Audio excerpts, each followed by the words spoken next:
Hello Technolovers, mungkin beberapa dari kalian sudah akrab dengan sosok Mary Jane Fiesta Veloso. Ia adalah terpidana mati yang pada awalnya dijadwalkan akan menjalani eksekusi hukuman mati di Nusa Kambangan Cilacap, Jawa Tengah pada 29 April 2015 lalu. Akan tetapi, eksekusi mati Mary Jane justru ditunda pemerintah, tepat di detik-detik terakhir. Lantas, bagaimana kabar Mary Jane terpidana mati yang belum juga dieksekusi mati? Tanpa berlama-lama, yuk simak ulasannya berikut ini.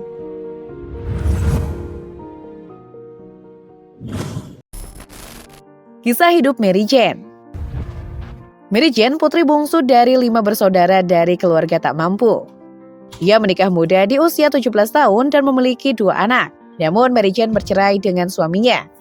Untuk membiayai kehidupan dan kedua anaknya, Mary Jane akhirnya menjadi TKW di beberapa negara, seperti Dubai, Uni Emirat Arab pada tahun 2009 silam. Di Dubai, Mary Jane bekerja sebagai asisten rumah tangga selama 9 bulan.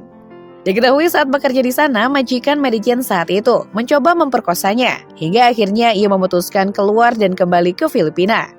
Kemudian ia bertemu seorang teman yang dikenal keluarga Mary Jane, sehingga akhirnya menawarkan pekerjaan sebagai ART di Malaysia. Sesampainya di negeri jiran Malaysia, Mary Jane diberitahu bahwa lowongan ART di Malaysia sudah tidak tersedia, dan diberitahu ada lowongan ART di Indonesia. Akhirnya Mary Jane pun diminta terbang ke Indonesia. Mary Jane dititipi sebuah koper baru dan uang tunai senilai $500 atau sekitar Rp7.717.500 oleh Christina.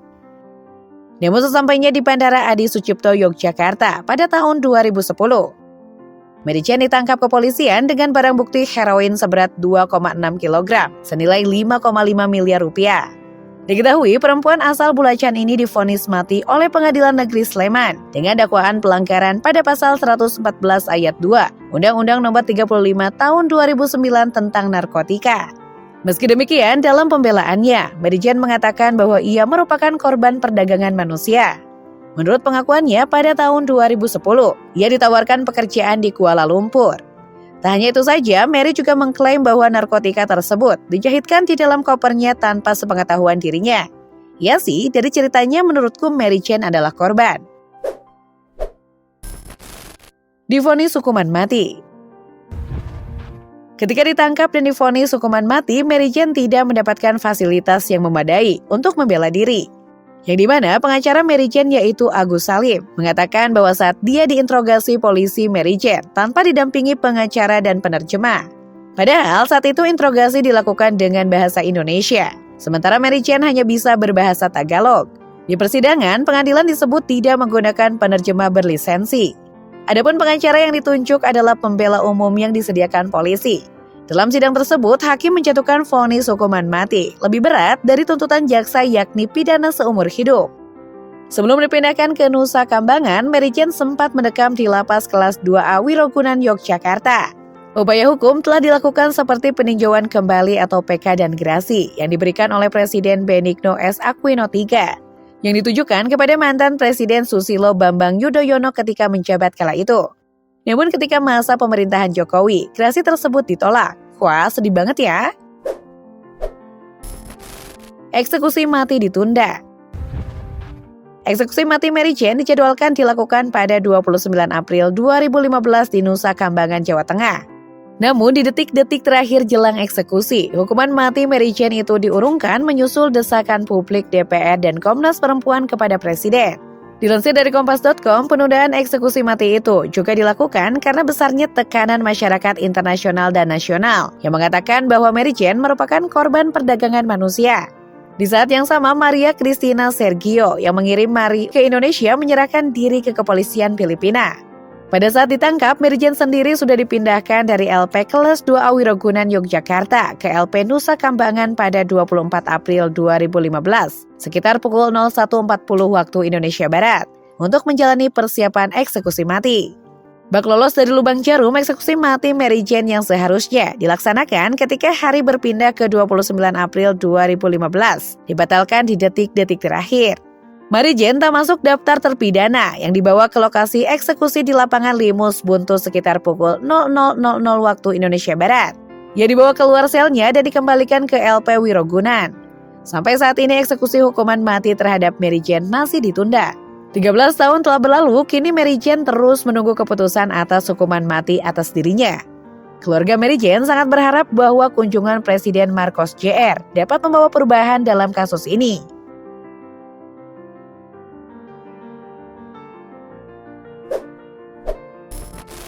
Akui sempat depresi. Mary Jane mengaku sempat depresi sejak pertama kali hakim menjatuhkan hukuman mati kepadanya. Dia mengaku sangat-sangat stres, tidak bisa tidur dan sempat membenci Tuhan. Namun setelah mendapatkan penundaan eksekusi mati, Mary Jane mengaku dapat bangkit dan mendapat dukungan dari berbagai pihak untuk terus berjuang. Tak hanya itu saja, ia juga menyadari bahwa selama ini dirinya telah dimanfaatkan oleh Christina yang memanfaatkan traumanya yang pernah hampir diperkosa di Dubai dan mengirimkannya ke Yogyakarta. Menurut pengakuan ibu Mary Jane, Christina bilang bahwa Mary Jane sempat bekerja di Malaysia, namun kabur dengan laki-laki ke Indonesia. Dianggap layak dapat gerasi. Sementara itu, Komnas Perempuan menaruh harapan agar pemerintah Indonesia memenuhi permohonan gerasi Mary yang telah mendekam di Pui selama 13 tahun. Terlebih, Mary dilaporkan berperilaku baik selama menjalani hukumannya. Di sisi lain, penantian Mary setelah penundaan eksekusi mati juga menimbulkan ketidakpastian. Hal ini dikhawatirkan memberikan tekanan psikologis dan mental bagi Mary. Apalagi berdasarkan KUHP yang baru dalam pasal 100, memberikan hukuman 10 tahun masa percobaan kepada terpidana untuk berbuat baik di dalam penjara. Jika dia berbuat baik selama 10 tahun, hukumannya bisa diubah menjadi penjara seumur hidup. Jika terpidana selama masa percobaan sebagaimana dimaksud pada ayat 1 menunjukkan sikap dan perbuatan yang terpuji, pidana mati dapat diubah menjadi pidana penjara seumur hidup dengan keputusan presiden setelah mendapatkan pertimbangan Mahkamah Agung. Demikian bunyi pasal 100 ayat 4 KUHP baru.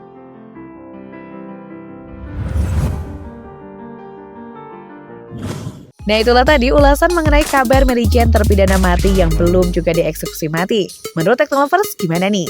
By the way, kalau pakai KUHP yang baru seharusnya Mary Jane tidak lagi dieksekusi mati ya? Coba tulis pendapat kalian di kolom komentar. Dukung terus channel ini dengan memencet tombol like, komen, dan subscribe. Thanks for watching dan sampai jumpa.